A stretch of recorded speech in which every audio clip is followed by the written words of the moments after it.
Good afternoon, everybody. My name is Ryan Lamar. I'm the host of the Youth Leaders in Wealth Management podcast. And today I'm excited to bring on Mr. Richard Piazza, the Managing Director of Forest Hills Financial Group today. So, Rich, how are you doing?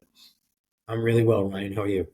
Good. It's good to talk to you. We last spoke a few months ago, so I wanted to know how everything's been going over at Forest Hills and how you've been feeling. I know you had a separated shoulder, so any progress on that?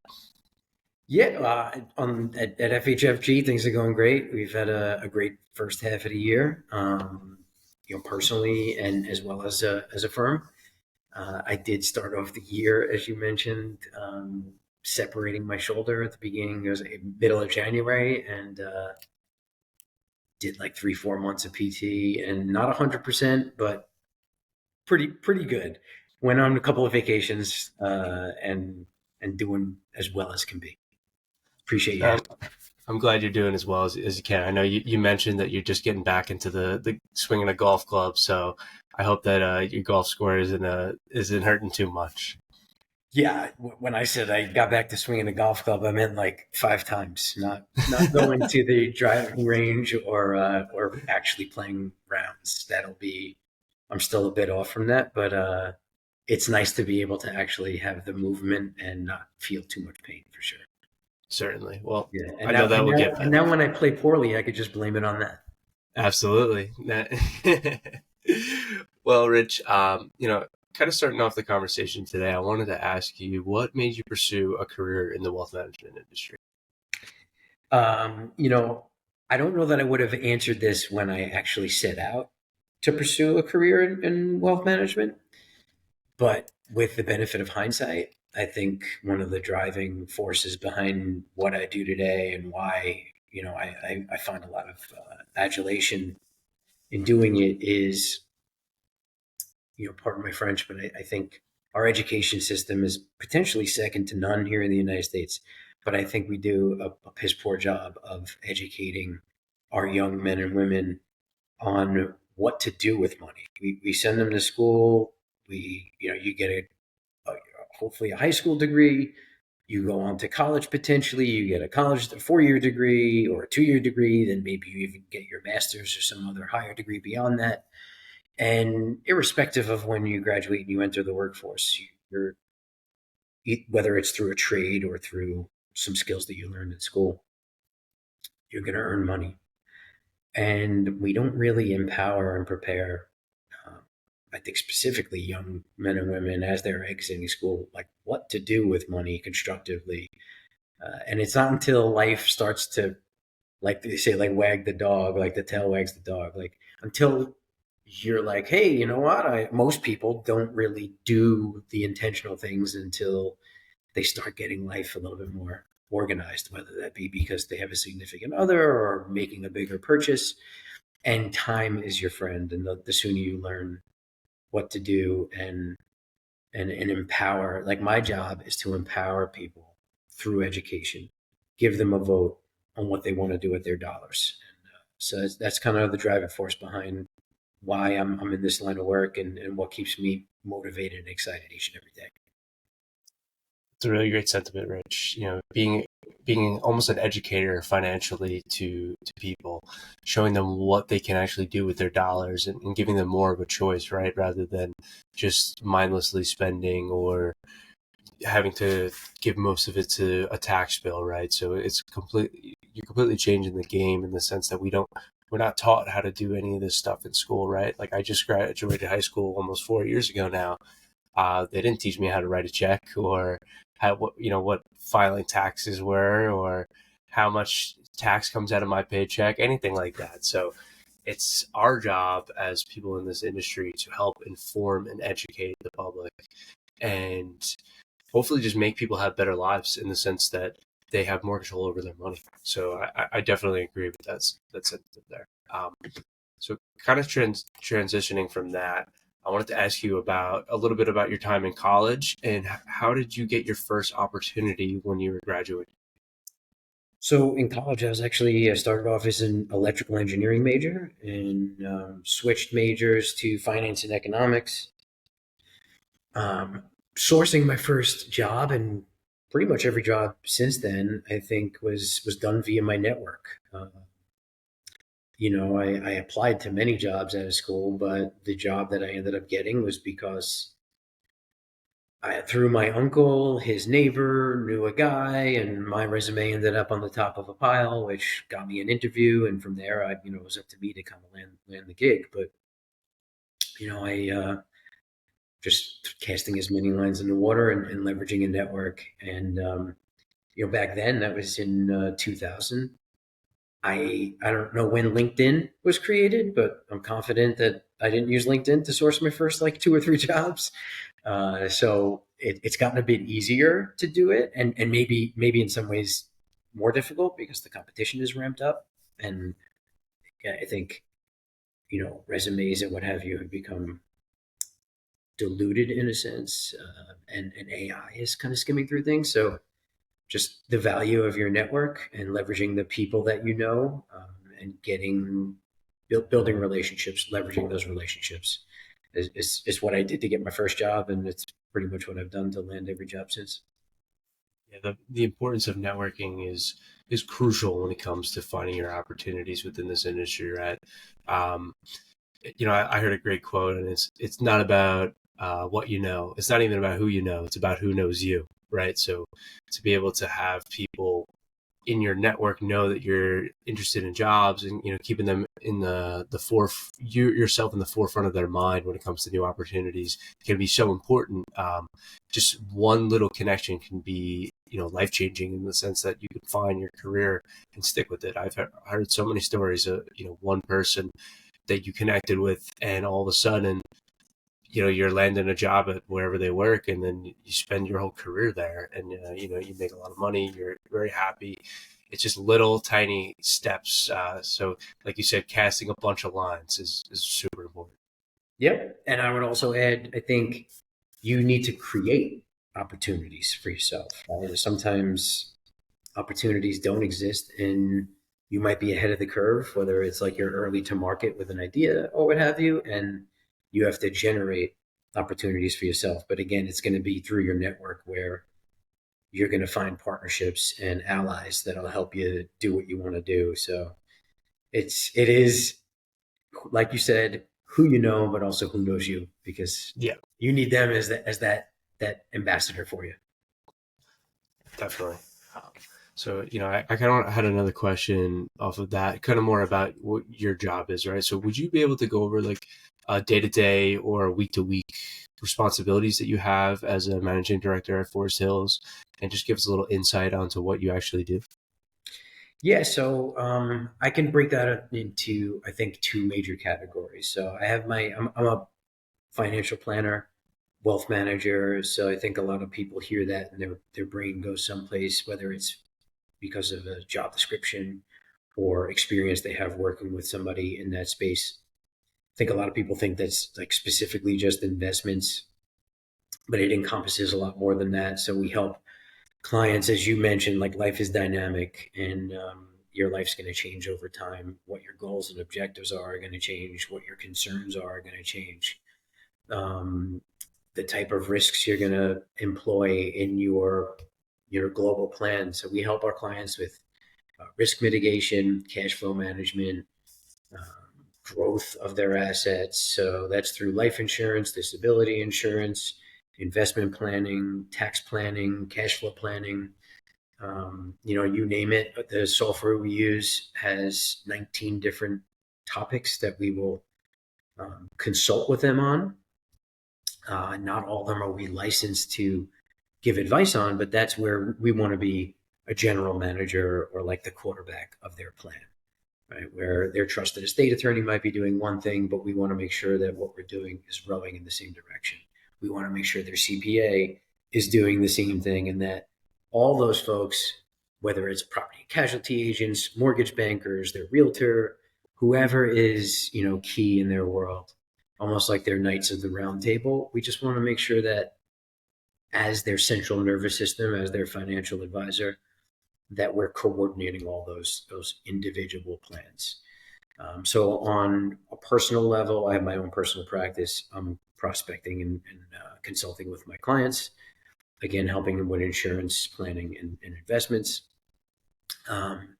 As a managing director, that means that I am in my charge. I have a number of people. Currently, I have 5 people in my charge that I'm helping consult and develop them to be better advisors than they are today. That is consulting with them on their business as well as in their business.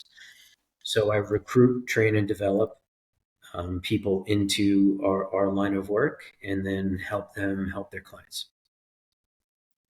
It's a great breakdown of your responsibilities, and I appreciate you separating them right into the financial advisor side, and in the sense that I love what you said, being the quarterback of the team, right?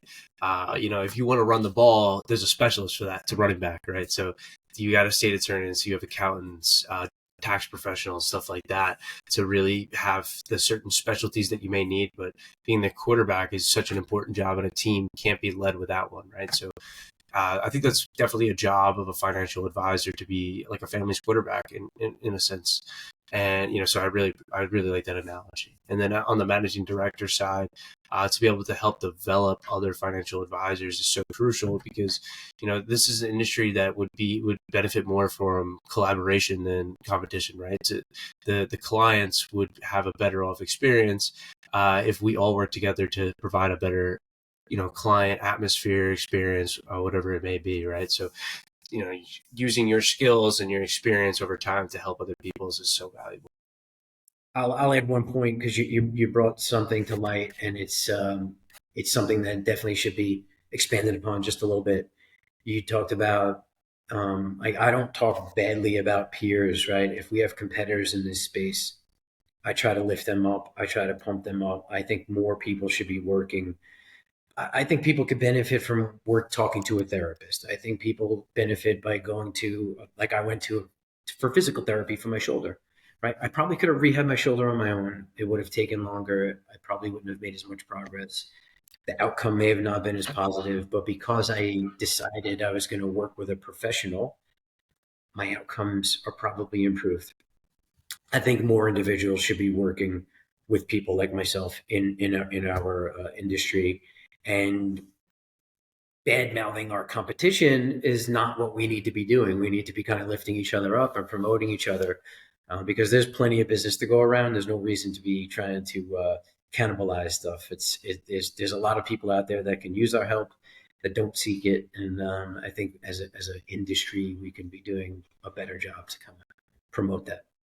Yeah, we definitely be doing a better job to promote it. And collaboration is so important, in the sense that it's just going to provide a better experience and bring more people into the industry, in the sense that these people that might think that they can do it themselves, and they may have success doing that, but being able to plan for large events like retirement, paying for a kid's college, paying for a child's wedding, is something that you would benefit from having professional help. So I definitely see that side of it. And so I kind of wanted to ask you a question, along the lines about your job, in the sense of, what do you think are some of the most rewarding aspects of the career? Well, aside from it being financially rewarding, I think the most rewarding aspect of it is when you get a note from a client or a phone call, and that could be in a number of different ways, right? So I just recently I received a message over this past weekend from a client. We started working together about a year ago, and his assets have appreciated quite substantially, even though we haven't taken much risk at all. We've actually taken a lot of risk off of his portfolio. And he was extremely grateful for the performance that he's achieved. And I literally got an email with a screenshot of his balances and a thank you so much, Richard, with thumbs up. So getting things like that. Another quick story. I have a client who, single woman, was a decent earner, at least here in New York City, and when we first started working together a couple of years ago, she had about $25,000-$30,000 in debt, nothing in savings. And through our proprietary cash flow tool that we offer our clients free of charge, she not only paid off all that debt, but now has about $30,000 in her savings account. And the reason why that's meaningful is her landlord was raising her rent quite substantially. and she was being forced to move essentially. And she's like, I now have the choice. Do I want to buy something or go rent? Because I have money for a down payment. And she wouldn't have had that without working together. So it's little stories like that where, you hear from clients and the impact that the work that we do has a major, effect on their lives in a positive manner. Certainly, the little stories add up in the sense that you have these great experiences with clients to be able to help them achieve great things, get out of debt, buy a home. I can imagine how rewarding that may be to be able to take your expertise and your knowledge and experience to really help someone stride in the right direction. Is one of the things that kind of pushed me towards this career. Like I said, I come from a family of teachers and police officers, so to be able to kind of help people like that would be important to me to help provide a better life and give them that opportunity to have better things, not have to rent, to be able to have the choice if you want to buy or rent, to be able to afford that car or send your kids to that college. So thank you for sharing that story. Sure. Um, so I kind of wanted to ask you a question about personal finances in a sense. So what are some of the most common misconceptions people have when it comes to personal finance? That's a great question. I would say the most common misconception, and I don't really think that we discuss it much, but I think it's kind of an undertone to most people's understanding of planning or saving and investing, is that they can out invest a bad savings rate. Meaning, if you get a late start or you have a negative event where you maybe lose your job, or a health event where that causes you to eat into your assets, they think that they can make up for that by just taking more risk. Yeah. And what we found is your rate of savings actually has a lot more to do with your rates of success. We're in the rates of success business, not the rates of return business. We don't control what the market's going to do each day, each year, but we do have control as individuals over what's going on in our world, the money that's flowing into it, what we do with those dollars with intention. And so saving as much as you can, whether that's through tax savings or looking for places to, be more frugal if that's what your inclination is, but just control what's in your control. Savings rate is one of those things. And a minor change in your savings rate will have a dramatic impact on your outcomes, especially over long time horizons. Much, much bigger than trying to take more risk. You could have better outcomes by taking less risk and saving than you would by having the volatility of a heavily, super risky portfolio. So how do you go about getting someone to increase their savings rate? Like, I'm sure that's a difficult conversation, really, to tell someone, hey, you need to stop spending so much money, or you need to put more away, in less investment in the stock market. How does those conversations usually go? Yeah, I think pretty simply, like we won't ever recommend that unless the client has a desire to cut their spending. We're not going to recommend that they change their current spending. What we will do is say, let's look at, if you feel like your current spending, you can't make any cuts, let's draw a line in the sand and try and keep how much you increase your spending each year to an intentional number. So most people's income is going to go up, I would say about 4% at least on average annually, at least here in the Northeast. And people's consumption rate will go up by that same amount. So if you talk to anybody who's been in the workforce for any number of years, 10 plus years, you ask them what they made 10 years ago, it's going to be most likely a smaller number than they make today. And if you ask them how much they're saving, that number probably hasn't changed much.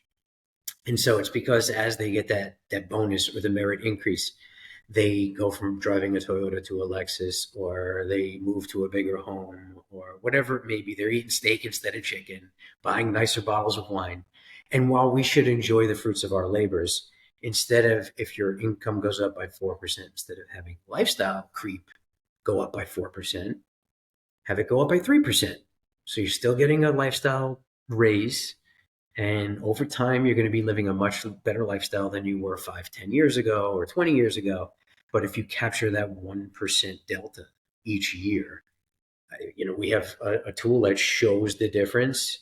It's dramatic, and the changes that are required to make that happen are minimal and only in the future. Your lifestyle today will remain the same. There's no impact to that. It's just we're going to kind of control how much they go up through time. Yeah, I really like that explanation. The delta between the lifestyle creep is something that hasn't really been brought to my attention like that before. So I like how you worded that. You want to still have an increase in your life, right? Better quality things, but that increase in income doesn't have to be a complete increase in lifestyle creep. And that's one of the things that, being in college, I've thought about a lot. Lifestyle creep, like I work as a bartender on the side right now. I get a little bit of money doing that and some odd jobs here and there. But once I come into like an actual career, how do you avoid lifestyle creep, especially coming from, like right now having basically nothing in the sense that I don't have a full-time career. I don't make enough money to support myself in that sense. But to be able to really hit that on the jaw right away to make sure that that doesn't happen, and to have like that high savings rate is super important to me. And I try to explain that to my friends and the people that are around me that are similar age, of trying to avoid that lifestyle creep. So just kind of a final question on that point is, for someone that's just coming out of college or getting into the workforce, how do you manage coming into new money and also avoiding like an insane lifestyle creep? So, I think it's a case by case basis because lifestyle creep is a good thing. As you mentioned, we need to enjoy some stuff, and you want to take vacations and do whatever it is. Go out to dinners with friends, and um, it's about giving people a vote, right? Again, it goes back to the education thing where we started. So, and through our planning software, I can illustrate to them what that minor 1% difference in impact can have using their specific numbers based off of what their income is today and where they think and what kind of rate of increase that we've seen, and show them what is at stake. And now they have some skin in the game, they have some ownership of it, and we give them a proprietary cash flow tool. Again, it's absolutely free. It's embedded in the app that we give to our clients, and they're the ones who are in control. If they get a bonus, if they change jobs and their income increases dramatically, they get to choose how much of this do I want to consume, how much do I want to save, right? What am I going to do with those dollars? How do I allocate them with intention? And if they want to consume it all, that's cool with me as long as they Yeah. understand. It's most people, it's just their income, their increased income goes to their checking account, which by default is basically like an operating account or an expense account.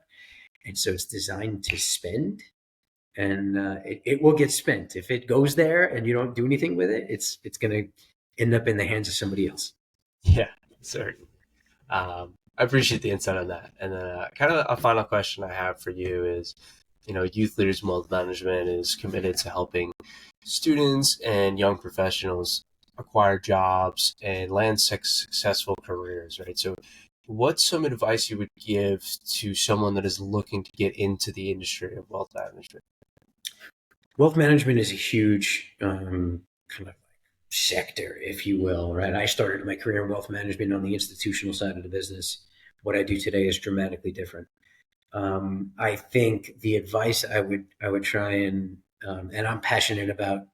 We have internship program here. We have about 14 interns at our firm this summer. And one of the things that I try to teach them is to share some of the experiences that I've had. So it's difficult to figure out what it is you want to do with your life while you're busy going through school. And a lot of folks don't necessarily figure that out until maybe they're 3, 4, 5 years, or maybe even more into their career, and trying to minimize, shrink that runway or that gap where you can figure out what it is you're passionate about. Because if you find something that you're passionate about and it aligns with your skills and training and education, I think the earlier you set out on your path, the better it's going to be for you. If it takes you a while to figure it out, that's okay too. But I think the one major change that I've seen, I graduated college in 2000, so we're 24 years into my career. When I was at school, if you did maybe one or two internships your whole time, it was a lot. Now I get applications from freshmen, for an internship, and I think that that's wonderful. If they can get summer internships, during the year internships, right? If they're getting exposure to 6, 7 different companies or industries, that's going to allow them, I think, to shrink that experience gap and figure out what it is they want to do, what area they want to focus on. I think you're going to build your network doing that. So get as much internship experience as you can, meet as many people as you can, pick their brain because they've been through it. Life doesn't repeat itself, but it often rhymes. And the people around you, you can learn from their mistakes and hopefully kind of either coordinate a plan that'll avoid those potholes or be more prepared for when they happen to you. Sounds like students that are being more proactive right away and being able to nail down what they actually want to do would be a great opportunity and a good step in that direction. So Rich, I appreciate that advice, and I can't thank you enough. I'm super grateful for you to coming on here this morning and taking some time out of your day to talk to me. So if there's anything I can do for you, I'd be more than happy to. I will share a link to your LinkedIn in the bio for any students that want to reach out and maybe ask you a few questions on the DMs or whatever it may be. But Rich, thank you again. Ryan, I appreciate the invite. It was a pleasure to speak with you again, and I look forward to speaking again soon. Absolutely. All right. All right. Bye-bye.